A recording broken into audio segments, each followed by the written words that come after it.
siang untuk kita semua. Di sini kami dari Universitas Mercubuana ingin menyampaikan sebuah penyuluhan tentang alat teknologi mengenai mesin penanaman padi. Jadi di sini kami sudah menyiapkan beberapa materi. Jadi nanti kalau buat para saudara-saudara yang ingin bertanya, boleh memaparkan pertanyaannya supaya nanti tim pemateri kami yang menjelaskan bagaimana apa yang saudara belum paham. Baik, di sini kami akan menjelaskan mengenai mesin penanaman padi. Di negara-negara maju, alat ini sudah tidak asing lagi bagi mereka karena jumlah tenaga kerja semakin terbatas. Untuk mengimbangi hal tersebut, dibuatlah alat tanam agar kegiatan pertanian dapat berjalan dengan baik dan lancar. Alat ini sangat dibutuhkan untuk mengatasi keterbatasan jumlah tenaga kerja untuk melakukan penanaman benih padi di lahan sawah. Dengan hadirnya teknologi ini, produksi padi untuk mengimbangi pertambahan jumlah penduduk yang kian meningkat, sehingga kebutuhan akan pangan dapat terpenuhi bagi masyarakat. Selanjutnya, jenis dan kegunaan mesin penanaman padi. Mesin transplanter dibagi menjadi dua, yaitu mesin transplanter tipe operator berjalan atau walking type. Pada tipe ini, operator ikut berjalan secara perlahan, tepat di belakang mesin penanaman sambil mengarahkan mesin. Tujuannya adalah untuk menjaga kerapihan dalam penanaman bibit di lahan persawahan. Persediaan bibit dapat diletakkan pada rak yang telah tersedia pada alat tanam tersebut. Apabila isi terai penanaman berkurang, maka dapat langsung dilakukan pengisian ulang. Nah, penanaman dapat dilakukan dengan satu orang, namun dalam pelaksanaannya dapat dibantu oleh satu orang lagi agar mempercepat proses pengisian bibit. Selanjutnya yaitu transplanter tipe operator mengendarai. Pada tipe ini, sistem pengoperasiannya tidak jauh berbeda dengan tipe operator dorong. Perbedaannya hanyalah operator dapat mengendarai mesin tanam seperti layaknya sebuah kendaraan mini, sehingga memudahkan dan meringankan operator tanpa harus berjalan.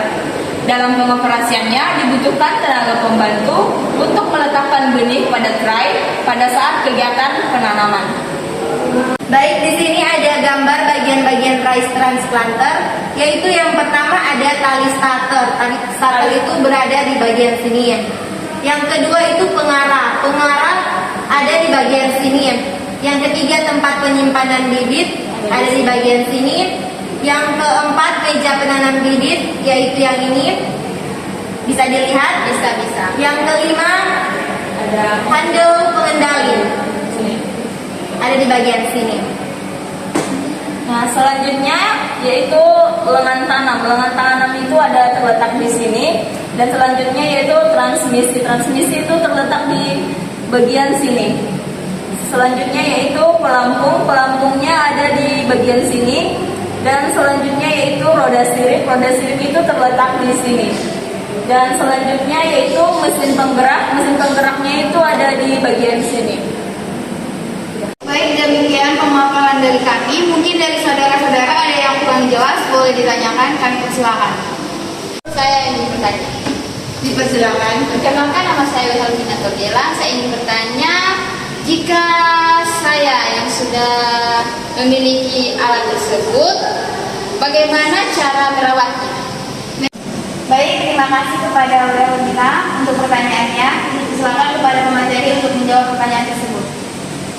Baik, saya akan menjawab pertanyaan dari Helmina Togelang, yaitu dengan cara yang pertama, pengecekan pada tiap-tiap bagian komponen, apakah ada yang longgar, bocor, atau rusak.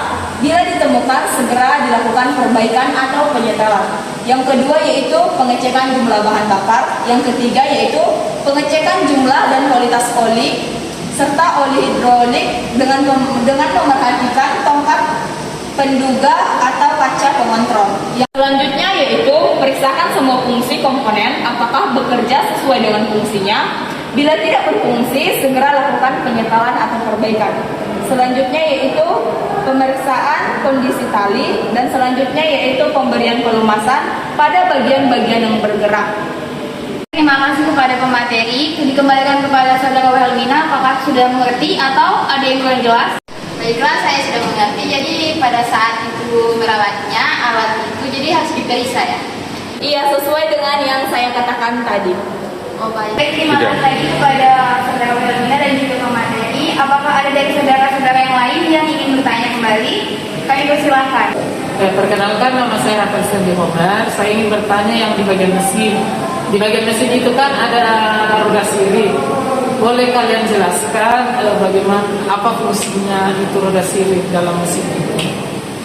Oke, baik kepada saudara Rafael, terima kasih untuk pertanyaannya. Silakan kepada Pak Materi untuk menjawab pertanyaan dari Rafael. Nah, terima kasih untuk pertanyaan yang telah diberikan. Seperti yang kita ketahui, di ladang sawah ini banyak lumpur dan berair, sehingga fungsi dari alat roda sirip ini yaitu untuk memudahkan pergerakan alat tersebut agar dapat lebih mudah beroperasi. Terima kasih kepada Pak Materi. Apakah saudara Stanley sudah merasa puas dengan jawaban dari Pak Materi atau masih ada yang kurang jelas dan ingin ditanyakan kembali? Ya baik, terima kasih atas jawabannya. Saya sudah mengerti. Baik, terima kasih kepada saudara Stanley dan juga Pak Materi. Sekarang kami kembalikan kepada saudara-saudara sekalian. Jika masih ada yang ingin bertanya tentang materi tadi, boleh kami persilakan. Baik, bertanya. Baik, dipersilakan. Kenalkan, nama saya Fitria PKMB, ingin bertanya tentang apa kelemahan dari alat tadi ini. Baik, terima kasih kepada saudara Fernandia untuk pertanyaannya. Dikembalikan kepada pemateri untuk menjawab pertanyaan tersebut. Nah, di sini kami akan menjawab apa saja kelemahan dari mesin ini. Nah, kelemahan dari mesin ini yang pertama yaitu jarak antar barisan yang mau ditanam itu tidak dapat diubah. Jadi gawangannya hanya otomatis 30 cm seperti itu. Selanjutnya yaitu tidak bisa dioperasikan pada kedalaman sawah lebih dari 40 cm. Jadi mesin ini apanya sangat terbatas. Dan selanjutnya yaitu untuk membawa mesin ke sawah diperlukan alat angkut. Jadi mungkin di sawah itu harus disediakan jalan yang lebar. Selanjutnya yaitu perlu bibit dengan persyaratan khusus. Jadi bibit padi yang digunakan itu tidak bibit yang biasa saja. Jadi ini khusus. Selanjutnya yang terakhir yaitu harga alat ini masih relatif mahal. Sekian. Baik, terima kasih kepada pemateri. Bagaimana saudara Nadia? Apakah sudah merasa puas dengan jawaban? Ya, puas, terima kasih. Terima kasih. Baik, terima kasih kepada saudara Nadia. Sekarang kami persilakan buat saudara-saudara, apakah masih ada yang ingin bertanya? Saya ingin bertanya. Silakan. Perkenalkan, nama saya Stefania Mundung. Saya ingin bertanya bagaimana jika saya tidak bisa atau tidak mampu untuk membeli alat tersebut. Terima kasih. Terima kasih untuk pertanyaannya. Bagaimana pemateri? Baik, langsung saja saya akan menjawab. Kami sebagai penyuluh bekerja sama dengan pemerintah setempat untuk menyumbangkan alat pertanian termasuk alat penanaman padi ini kepada para petani. Nah, harapan kami dengan adanya bantuan ini dapat mempermudah petani dalam budidaya, khususnya saat menanam padi. Saya ingin bertanya. Ya, dipersilakan. Perkenalkan, nama saya Mei Raung. Pertanyaan saya, dalam penerapan tadi, di mesin ada alat, di bagian mesin ada yang namanya pelampung. Pertanyaan saya, apa fungsi dari pelampung tersebut? Terima kasih. Baik, terima kasih saudara Mei untuk pertanyaannya. Dipersilakan kepada pemateri untuk menjawab pertanyaan tersebut. Di sini saya akan menjawab dari pertanyaan Mary Raung. Jadi fungsi pelampung itu yaitu untuk mengapung pada permukaan air di lahan sawah agar dapat mengatur kedalaman bibit yang akan ditanam. Terima kasih. Baik, terima kasih untuk pemateri atas jawabannya. Apakah saudara Mary sudah mengerti untuk jawaban yang tadi pemateri sudah berikan? Baik, saya sudah mengerti. Terima kasih. Baik, demikianlah